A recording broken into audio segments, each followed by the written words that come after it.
death can and must be a turning point. Everyone must seize this opportunity to finally end the war in Gaza, bring the hostages home.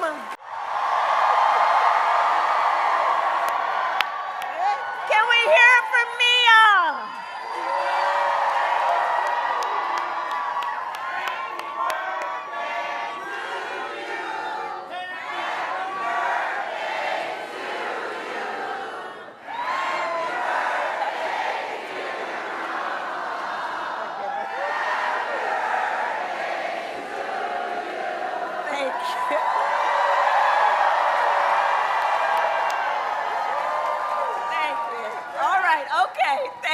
And we need to get to work. All right, thank you all. It is so good to be back in Michigan. It is so good to be back. I want to thank everyone for taking the time out of your busy lives to take the time to be here this evening. I thank you all so very much.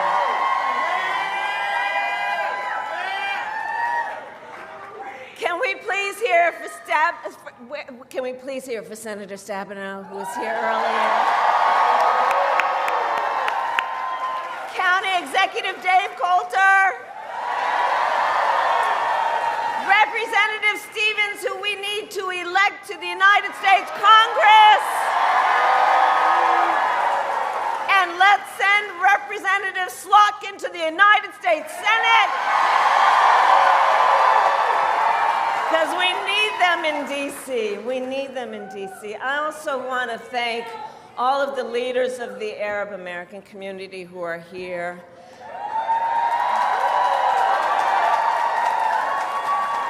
As everyone knows, this community has deep and proud roots in the Detroit metro area, and I am proud to have the support of Arab American leaders like Wayne County Deputy. Hi, we need a medic. Okay, we need a medic. Let's figure out a way to part a little bit so that we can bring a medic in over here, please. Okay.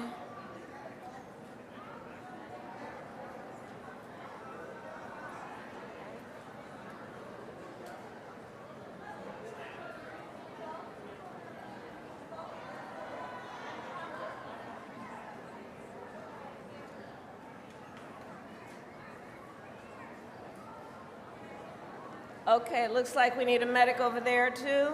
Is that what we're saying? Okay. Okay. We got a lot of folks in here. It's a little warm. Let's just make sure we're looking out for each other, okay? Lots of folks. Okay. Are we okay? Okay. All right, it looks like we're good. We're okay? All right. Okay. Thank you. And always to our first responders, thank you for your work.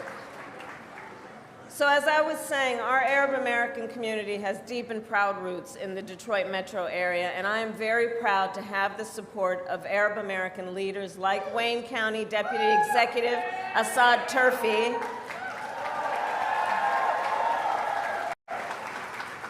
and listen, I know this year has been very difficult, given the scale of death and destruction in Gaza, and given the civilian casualties and displacement in Lebanon. It is devastating, and now Sinwar's death can and must be a turning point. Everyone must seize this opportunity to finally end the war in Gaza, bring the hostages home, and end the suffering once and for all. And I continue to believe diplomacy is the answer to bringing lasting stability across the Israel-Lebanon border. And as Vice President, and with your help as President, I will do everything in my power to achieve these goals and work toward a future with security and dignity for all people in the region. So thank you all. And Michigan, listen, We got 18 days to get this done. 18 short days. And you all wouldn't be here spending your precious time here with all the other obligations you've got if you did not know this is probably one of the most consequential elections of our lifetime. And it's going to be a tight race until the very end. And we are the underdog and running as the underdog, but make no mistake, we will win. We will win. We will win. Yes, we will. We will win.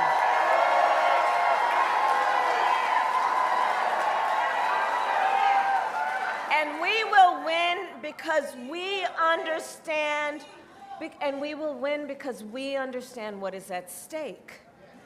This election is about two very different visions for our nation. One, Donald Trump's that is focused on the past, and the other ours that is focused on the future.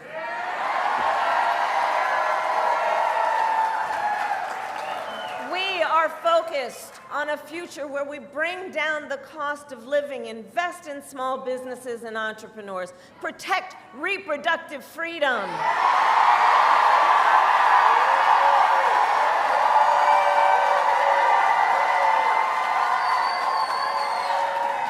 That is in the future that we are fighting for. But as you all know, that's not what we're hearing from Donald Trump. Instead, it is the same old tired playbook. He has no plan for how he would address the needs of the American people. No plan. Can I hear it again? No plan.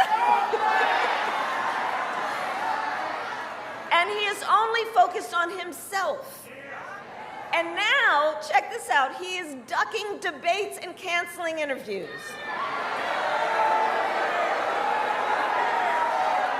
You saw his own campaign team is saying it's because of exhaustion. All right. Well, here's the thing. If you are exhausted from the campaign trail, it raises real questions about you are fit for the toughest job in the world.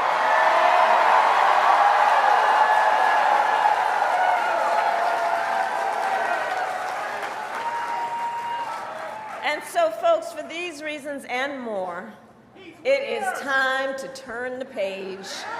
Let's turn the page. Because America is ready to chart a new way forward. Ready for a new and optimistic generation of leadership that is all of you, is all of us. Which is why Democrats, Republicans, independents are supporting our campaign. In fact, you may have seen earlier this week, over 100 Republican leaders from across the country joined me on the campaign trail. Including some who served under Donald Trump's administration. Because, you know, they know him best. They understand what's at stake. And I believe Americans want a president and deserve a president who works for all the American people. All the American people.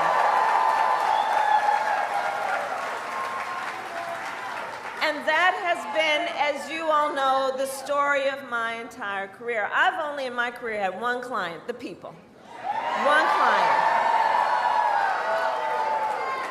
As a young courtroom prosecutor, I protected women and children. As Attorney General of California, I fought for students and veterans who were being scammed by those for-profit colleges. As Vice President, I have stood up for workers and seniors, and as president, I will fight for all the American people, always. Always.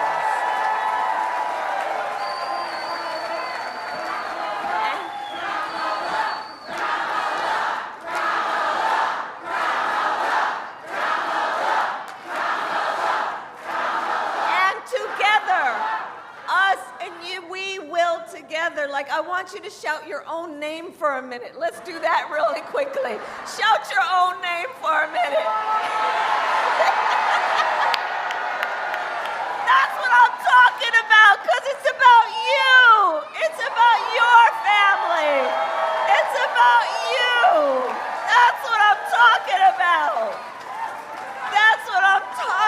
proud because together we will build a brighter future for our nation together. Together. A future where we build what I call an opportunity economy, so that every American has an opportunity to own a home, buy a car, build wealth, start a business. Right? Under my plan, we will deal with things like bringing down the cost of housing. We will help entrepreneurs start and grow a small business. Do we have any small business owners here? Yeah. Our small businesses are the backbone of America's economy. My plan will expand Medicare to cover home health care for seniors. And look, as with so many of the issues that are priority issues for me, including small businesses, the issue of home health care, look, I'm going to just go off script for a moment. So when my mother was sick, I took care of her. And for anyone here who has or is taking care of an older relative, you know what it is. It's about trying to cook something that they feel like eating. It's about trying to put some clothes on them that won't irritate their skin, right? It's about, from time to time, trying to figure out what you can say that will bring a smile to their face or make them laugh. It's about dignity. It's about dignity. And here's the deal. When you look at everyone who is doing that, and then you look at what we call the sandwich generation, which are people who are raising your young children and taking care of your parents, it's a lot. And either you have enough money to afford to have somebody come in and help you, which most people don't, or you might have to give up your job, which means you're cutting off a source of income for your household, or you have to spend down your savings to qualify for Medicaid. That's just not right. So my plan is to say that we are going to fix it so that Medicare covers the cost of home health care work for seniors. Because it's about dignity. It's about dignity. So more seniors can live at home with dignity.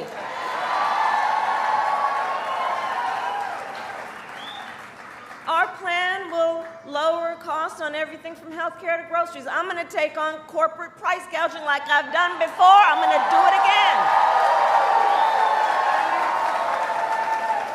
My plan will also give middle class tax cuts to 100 million Americans, including $6,000 during the first year of a child's life, because here is where I'm coming from. The vast majority of our young parents have a natural desire to parent their children well, but not always the resources. And so, looking at expanding the child tax credit, again, it's about dignity. It's about recognizing that folks just need a little help to buy a car seat or a crib or the essential needs for your child during such a critical stage of their development. And by the way, we all benefit from that. Everybody benefits from that.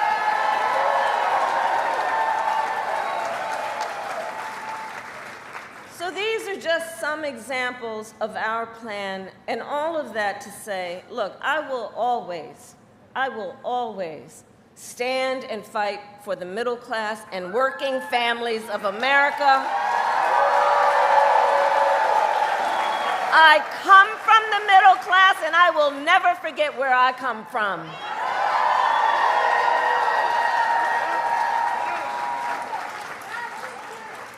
My plan also invests in American manufacturing and innovation. And I will make sure America, not China, wins the competition for the 21st century.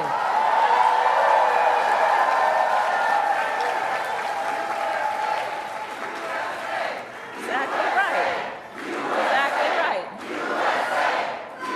And Michigan knows better than most what that means about investing in American industry, Under my plan, we will invest in the industries that built America, like steel, iron, and the great American auto industry.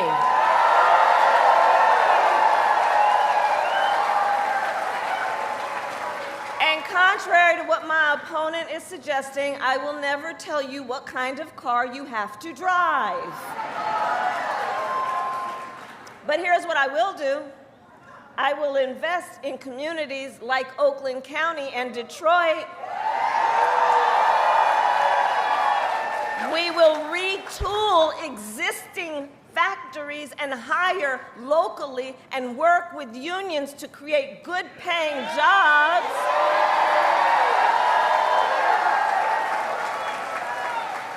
Including, by the way, jobs that do not require a college degree, because this is how I feel. Look, this is how I feel about that. We all know a college degree is not the only measure of the skills and experience of a qualified worker.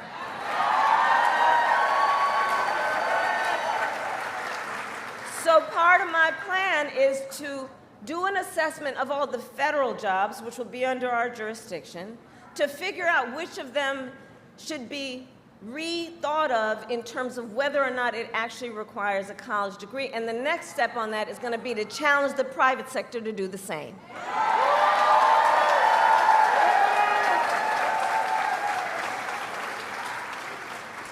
I will also protect the pensions of union members and retirees.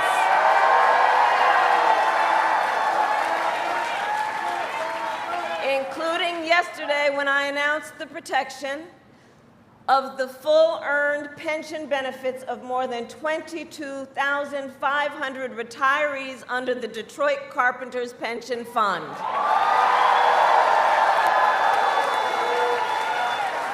Because back to the point about dignity, I understand the dignity of work, and I understand the importance of having dignity in your retirement.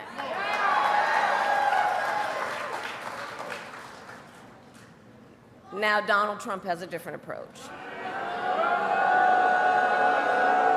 I don't need to tell you, he's full of big promises, but always fails to deliver. Always fails to deliver. So, remember, he said he was the only one, you know how he talks, the only one who could bring back America's manufacturing jobs. Remember when he said that? And then America lost almost 200,000 manufacturing jobs when he was president, including tens of thousands of jobs right here in Michigan. And those losses started before the pandemic, okay? Making Donald Trump one of the biggest losers of manufacturing jobs in American history.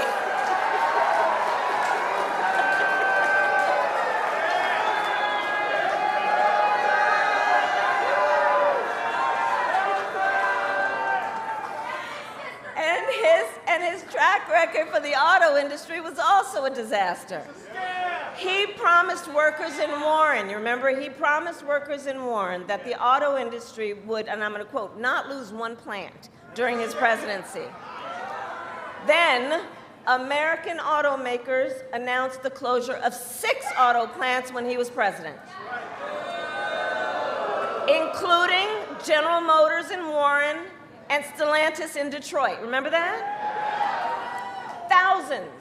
Thousands of Michigan auto workers lost their jobs. And Donald Trump's running mate, you know, because the position was vacant and he had to fill it, right? You know, for the young people here, you know when you go for an interview and you sit down at the interview and you ask the person who's interviewing, why is the job vacant? So Donald Trump's current running mate recently suggested that if they win, they would threaten the Grand River Assembly Plant in Lansing. The same plant that our administration protected earlier this year, saving 650 union jobs.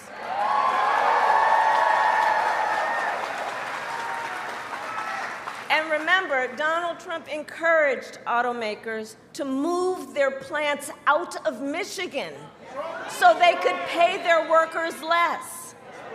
And when the UAW went on strike, to demand the higher wages that you deserved, Donald Trump went to a non-union shop. Remember? And he attacked the UAW. And he said striking and collective bargaining don't, and I'm going to quote, don't make a damn bit of difference. That's what he said about striking and collective bargaining. Well, Michigan, you know better, we know better. Strong unions mean higher wages, better health care, and greater dignity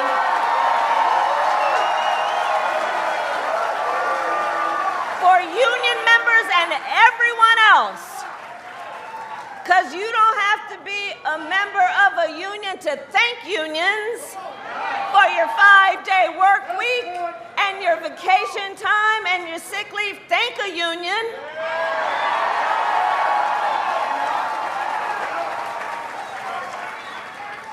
Which is why, when I am president, with your help, I will sign the PRO Act into law and make it easier for workers to join a union and negotiate for better pay and working conditions. And now, Donald Trump is making the same empty promises to the people of Michigan that he did before, hoping you will forget how he let you down the last time. But we're not falling for the okie doke. No. And we won't be fooled. Just for example, Google Project 2025. Which I still, by the way, find it fascinating to think that they actually put that in writing. I mean, they put it in writing, they published it, they bound it, and gave it out, right? And here's the thing. To read it is to know. It is a detailed and dangerous blueprint for what he will do if he is elected president. Donald Trump will give billionaires and corporations massive tax cuts, cut Social Security and Medicare, get rid of the $35 cap on insulin for seniors that you all helped us get, make it easier, he will make it easier for companies to deny overtime pay to workers. And he intends to impose what I call a Trump sales tax, which is at least 20%, if not more, of a tax on everyday basic necessities, which economists have estimated will cost the American family an additional $4,000 a year. And if that weren't enough, on top of this and all of this, he plans to end the Affordable Care Act. And he has no plan to replace it.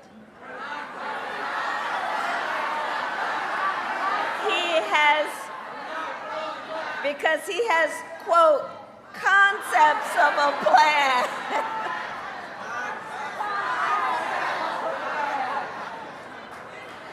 So you all have heard me say, you know, I think Donald Trump is an unserious man.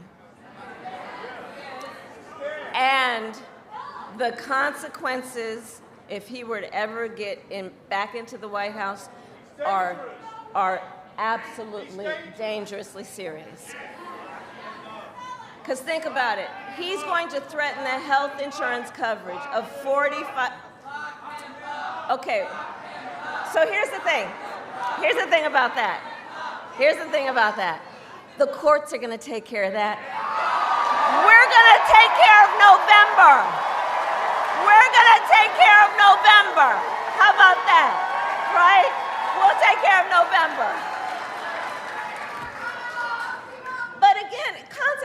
man. So think about it in terms of the serious nature of this. He's basically threatening the health insurance coverage of 45 million Americans based on a concept, and taking us back to when, you remember, insurance companies could deny people with pre-existing conditions. You remember what that was? And that's why we are not going back. We are not going back. No, we are not going back. We will move forward. We will move forward. Because ours is a fight for the future. Ours is a fight for the future, and it is a fight for freedom. Like the fundamental freedom of a woman to make decisions about her own body and not have her government tell her what to do. And we remember how we got here, right? Donald Trump hand-selected 3 members of the United States Supreme Court with the intention that they would undo the protections of Roe v. Wade, and they did as he intended. And now check this out. In America, 1 in 3 women live in a state with a Trump abortion ban. Many with no exception even for rape and incest, which means you're telling someone who is a survivor of a violation to their body that they have no right to make a decision about what happens to their body next? That is immoral, immoral. And let us agree, one does not have to abandon their faith or deeply held beliefs to agree the government should not be telling her what to do with her body. Not the government. Not the government. No, if she chooses, she will talk with her priest, her pastor, her rabbi, her imam, but not the government and some folks up in a state house telling her what's in her own best interest. And so here's my pledge to you. When Congress passes a bill to restore reproductive freedom nationwide, as President of the United States, I will proudly sign it into law. Proudly sign it into law.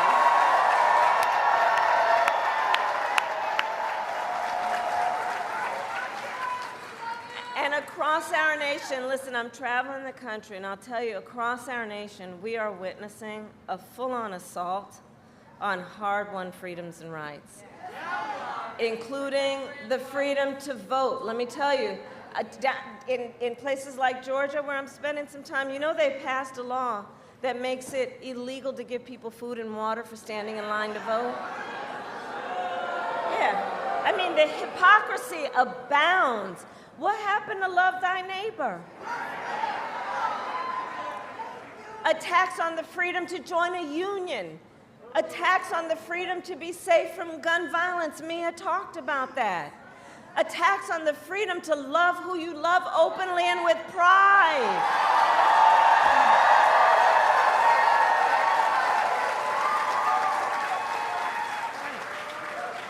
So I say all that to say what you know, which is again why you are spending your precious time here. There is so much on the line in this election. And this is not 2016 or 2020.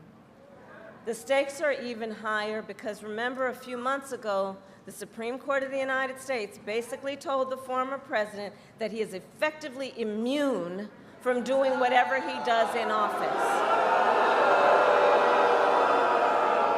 And just imagine Donald Trump with no guardrails. Just imagine. He who has vowed, if re-elected, to be a dictator on day one. He who calls Americans who disagree with him the enemy from within. You know where that language comes from? And says that he would use the military, the American military, to go after the American people. He who has called for the, quote, termination of the Constitution of the United States of America? And let us be very clear.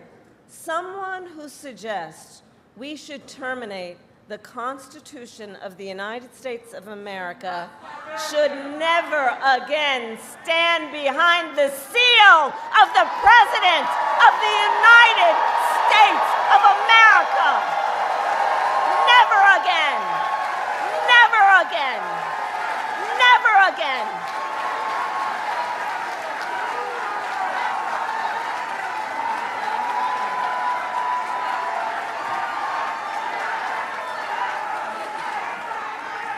So we are not going back, and so this is how we're going to make sure we don't go back. Okay, so here, let's get to the business then. So Michigan, it all comes down to this. We are here together because we know what is at stake. We are here together, most importantly, also because we love our country. We love our country. And I do believe it is one of the highest expressions and forms of love of our country and patriotism to then fight for the ideals of our country and to fight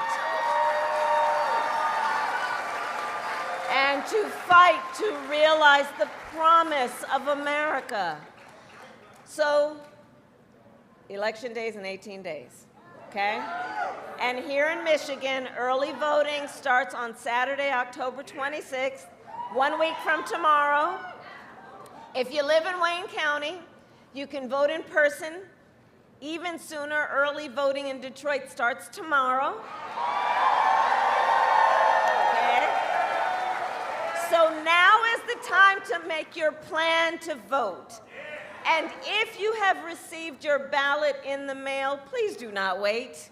Fill it out tonight and return it. Because, folks, the election is here.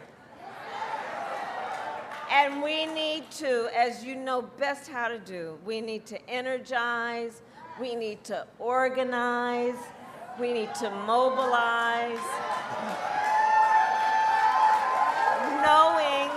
knowing our vote is our voice. And your voice is your power. So Michigan, today I ask you, are you ready to make your voices heard? Do we believe in freedom? Do we believe in opportunity? Do we believe in the promise of America? And are we ready to fight for it? And when we fight, we win. God bless you. God bless America. Don't miss out. Log on to oneindia.com for more updates.